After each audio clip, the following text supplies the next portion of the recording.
Hi guys, welcome back. I am joined once again by Tim from Egg Chasers. How you doing, Tim? Very well, Rich. And we are going to get into some interesting subjects here. Well, I think interesting. Eligibility.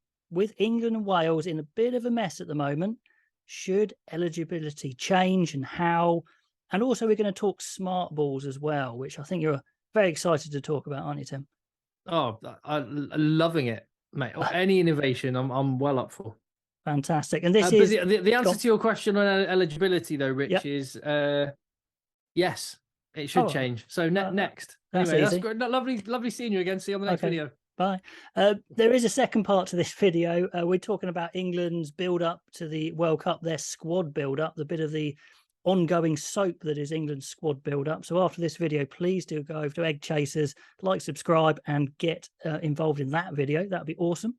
But let's get straight into it. Tim, England and Wales, big mess. And I'll tell you what, I am a massive fan in many ways of Warren Gatland, who calls a spade, doesn't he? Goodness me. He came out in the press and literally just admitted, honestly, I wouldn't have come back if I'd known how bad things were.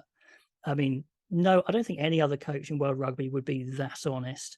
Do you think he should have said that, first of all? Well, so two things can be true at once. Yes, I agree with you. His honesty is refreshing. But also, no, he shouldn't have said that. What an awful look.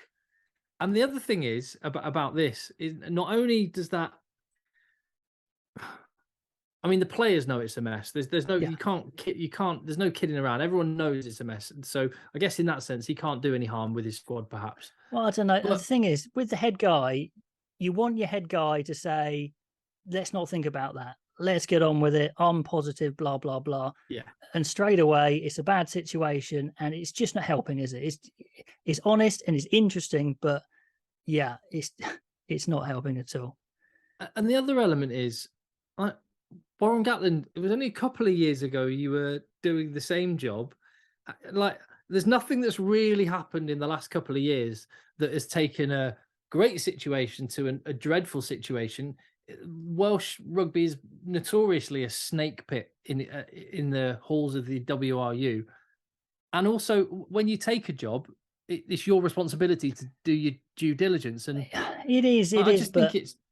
I feel sorry for him in a way, because I'm sure the WRU would have schmoozed him and said, look, everything's fine. This is our plan. This is what's going to happen.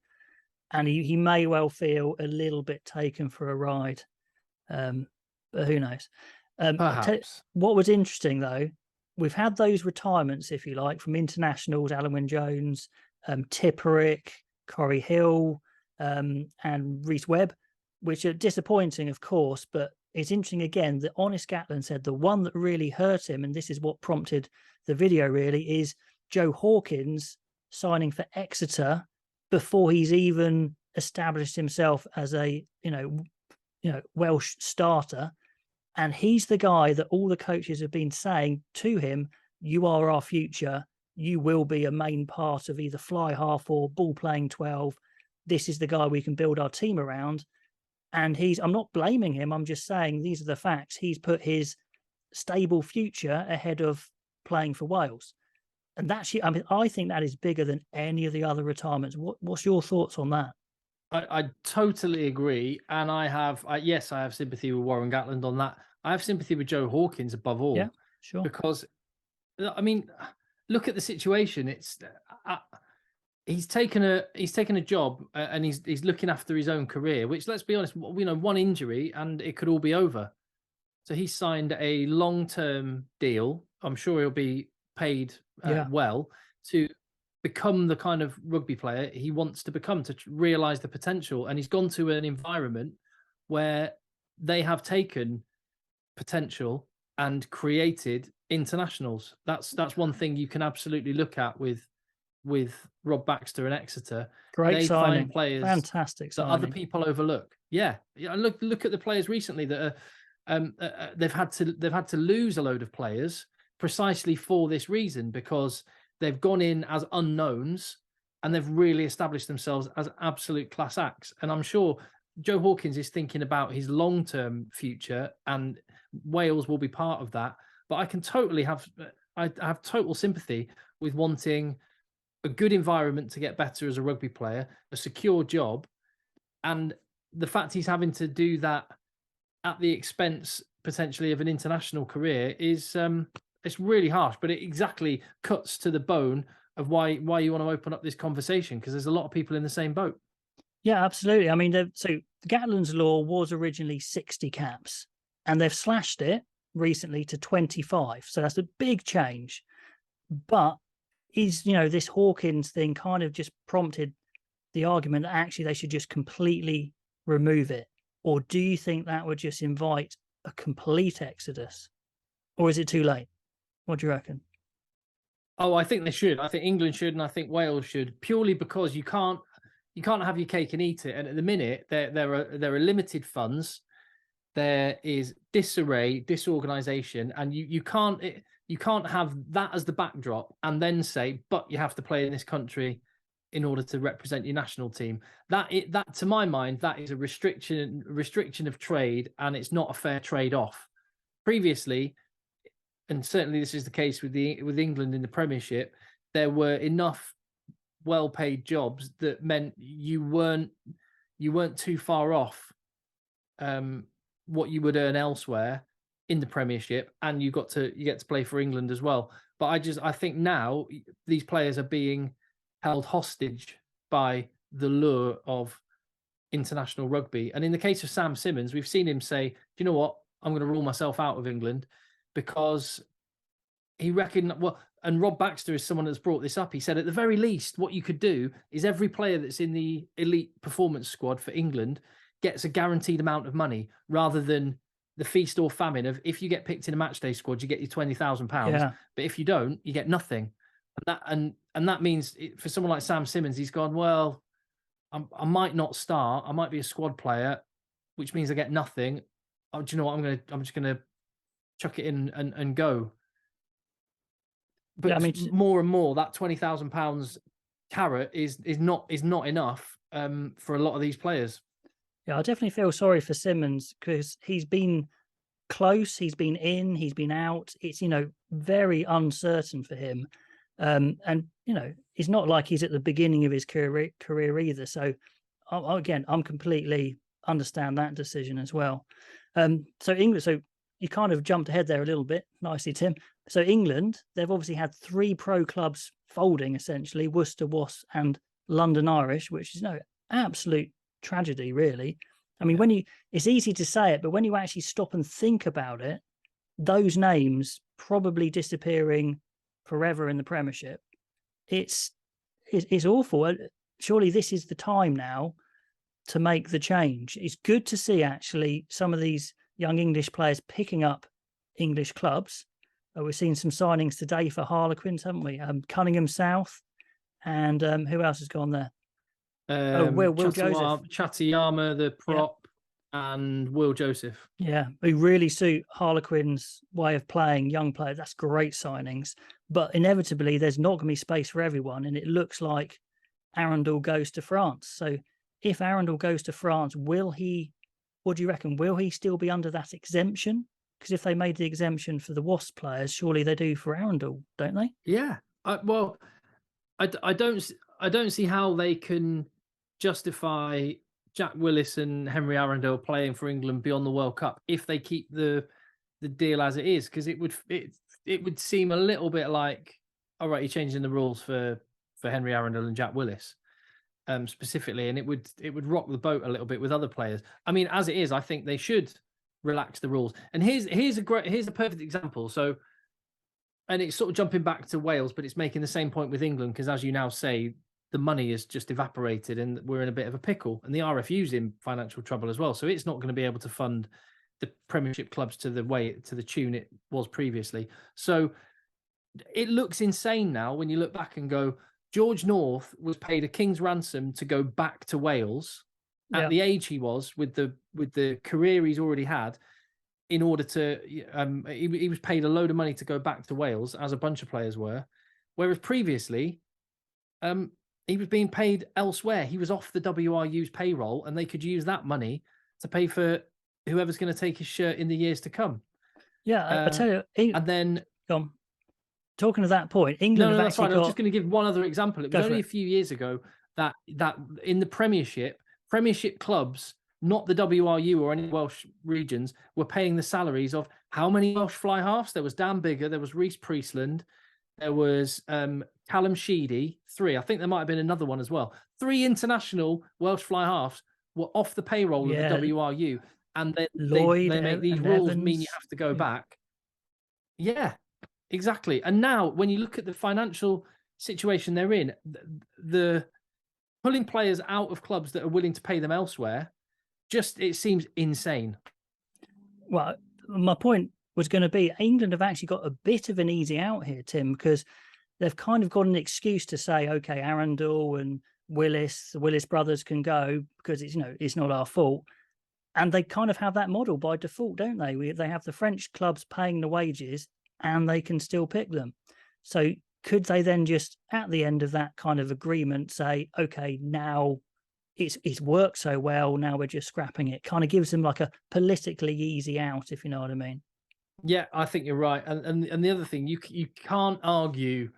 It used to be the case that the Premiership was maybe the top club competition, maybe in the world. I could be biased, but I was working on it. I was watching it every week. Close. And it was close, yeah. And you had Premiership teams challenging for European Cups, winning European Cups, playing and challenging the best teams. You cannot argue that the Premiership in the next couple of years is going to be any sort of a match for the top 14. And from that perspective, how good for England that Henry Arundel's going to be playing at Racing 92, and how good for England that Jack Willis is playing in top 14 finals and European Cup semi-finals. Oh, Jack Willis is going to. Oh, Matt, he must have benefited from playing for Toulouse so much already. I mean, he is the case in point, isn't he?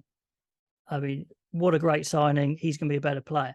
But I think England will only really benefit maximally if the Premiership clubs then are encouraged and do bring through more academy English qualified players.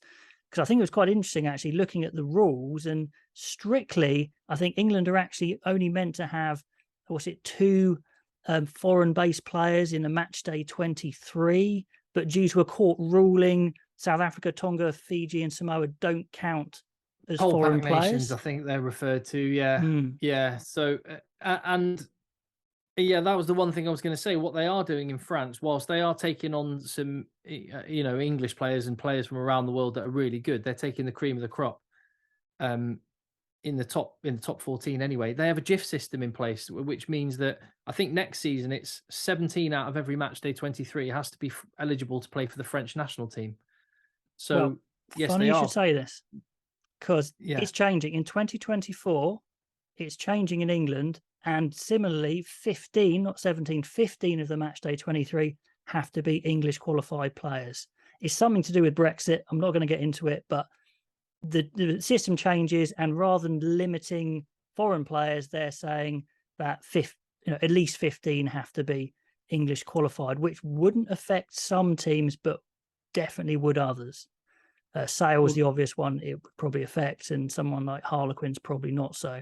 But at least that's something. I don't know if it's enough, but it's something. So if we had some of our biggest stars playing abroad and still being available, and get more, academy players through, at least maybe that is a slight silver lining to the situation if that happens. Yeah, I think that's a good point, that. And the other reality, which I think this whole player eligibility thing, part of it was about having the players together for longer as a squad. That's true. But I think the biggest part of it was that the owners of the clubs and the broadcaster, I've been working for BT Sport for the last 7-8 years. They want the best possible product they can to sell to the English public of club rugby, and you want those big names involved. I think oddly they've been wanting it to go down to 10 teams. Yeah, no, I've mentioned so they that could before. have no games happening through Six Nations and stuff. So they've got that wish, but this is where the battle is. It's not gonna. It isn't as an attractive a league if some of the household names. Jack Willis could become a household name if Marcus Smith's rumored to be going to Racing 92 next year. Henry Arundel if they're off playing elsewhere. So I get it, but I also think the reality is people don't really watch Premiership rugby. Most people watch England fans, this is, and Wales fans respectively, watch their national team, don't watch club rugby. Not as much, definitely. I mean, this is crunch time. It's a big issue. It's definitely worth talking about. Do they make the plunge now, or is it going to be too late? So, yeah, pop in the comments below what you would do and how, because it's a seriously complicated one. But let's just finish off on maybe a slightly brighter note here. Smart balls. So, something that's been around for a few years, actually. They've been testing it out. Gilbert, through a technological company, they've combined together to make this smart ball, which essentially, as far as I gather, is a ball with a chip in it, a load of beacons around the pitch. The beacons create a 3D model, and they can track the ball within that 3D model. At the moment, about 20 times a second, they're getting signal. They're probably going to want to increase that, I imagine, because if you pass a ball quickly or kick a ball quickly, 20 times a second actually might not be quite enough, but it's going to be okay. But what I like about it, and I'd like to know your view on this, is it would give an objective measure to some of those laws that we have. Forward pass being the obvious one. You could say that is a forward pass, full stop, no argument. Do you like that? Well, it's interesting you pick that example because, of course, a ball can travel forward whilst not being a forward pass. They'd be measuring the angle out of the hand, though. Precisely. Yeah, the relative velocity and all that. But yeah, the angle out of that. This smart ball will be able to calculate the angle out of the hand? That's what they say. If you had enough measurements per second, you should be able to get the angle. I think. I mean, I'm not an expert on this, but I'm kind of reading what they're saying here. For big game-changing decisions, I'm up for this. I'm definitely up for trialing it, and I think it's brilliant that they are, and just give us a chance to have a look at how it actually works. But I would, with a lot of these things, I would prefer to limit it to situations like that. I know VAR has been very controversial in football, but so with the VAR, I like the goal line decisions. Was the ball over the line? Was it not? It can open up other cans of worms with the offside. With the cricket, been watching the first Ashes test and the review system that they have there, for LBWs and things, brilliant. They've got it nailed. Cricket's got it nailed. Rugby, I don't want this to get into just because the technology exists to suddenly be able to call not straight in a line out. I mean, to be fair to them, they have already said that it's not going to be for everything. It will just be for match defining moments that the referee could say, "Can you check if that pass went forward?" And then it's not a TMO kind of looking at a few frames on a TV. It's actual data saying yes, it is forward. So I think that would work. Personally, I'm not sure about the not straight in the line out, because, I mean, passing backwards, you've got 180 degrees to play with. Straight in the line out is meant to be 0, really, but you can't do that. You've got to give some variation. So then I don't think that would work. Getting a number, really, plus wind and stuff like that, and if it's the opposition. So it could. The danger is it could give potentially a lot of power to the TMO. I'd like the power to reside with the referee. Well, actually, I'd like the power to reside with the referee and the 2 captains. I like the idea of a review type system. So a captain can say, well, can you just check that, please? Again, maybe they've got like with tennis or cricket. Let's give World Rugby a little bit of praise here. They've already said this. They've already said they want to get this system straight in the referee's ear and not go through the TMO eventually. With the trial, it's going through the TMO because it's a bit slower, but it should be more instantaneous, straight in the ref's ear, and they can either act on it or not. So I like the forward pass one. They could work out. Would go through. So this is what I'm trying to get my head around. So a team's attacking, then they're making a breakaway. There's a forward pass which is automatically detected by this new system, and it just says robot voice, whatever says forward pass, and maybe a nice AI voice. A nice AI voice, and they'll call that, and it could blow the whistle if they want to. Yeah, you see, maybe it's too much of a purist. I'd rather the referee, if he didn't see it or judged it to be flat or not forward or whatever, let it play on, and when the try is scored or not scored or whatever, the opposing captain, if he wants to, can say, "Can you check it?" And then the technology exists to check it. Or the referee, if he wants to check it, his assistant ref says, "I'm not 50-50 on that pass. Can you check that one? Check it." I'm fairly optimistic that they'll have learned as long as it from doesn't lessons. stop the flow of the game in the game. I think they know this, Yeah. actually. I think they're saying the right things, and the referee will have sole decision, and they can choose whether to use it in a game-defining moment. And I do think you're right. I think we will get to captain's referral. It seems to work in other sports. If the referee's decided not to pick it up, the captain has 1 or 2 referrals a game to say, that is so important, I want you to use my referral to check it. Good drama as well, isn't it? That I think it could work if they get this instantaneous. They take a bit of the TMO out of the game with the forward passes. Say, is it over the line? It could do that. Did it cross the touch line? Did it go through the posts? All that stuff could be taken away from the subjective. Get some objective rulings and then discretion as well. So I'm hopeful, but I'd like you guys in the comments, let me know if you think it is a good idea or if I'm just getting too excited, to be honest. It's another reason why I'm looking forward to watching the under-20s. Probably we'll watch it and it will hardly ever be implemented. But I'm really glad they're trialing it. Yeah, that's where they're trialing it. Yeah, it's made watching and it's made watching the under-20s. It's added another little layer of interest, aside from seeing who the next generation of superstars are going to be. So yeah, and it starts this weekend. So keep your eyes out. And as Rich says, I'm going to be looking at the comments to see what people think. Be interesting.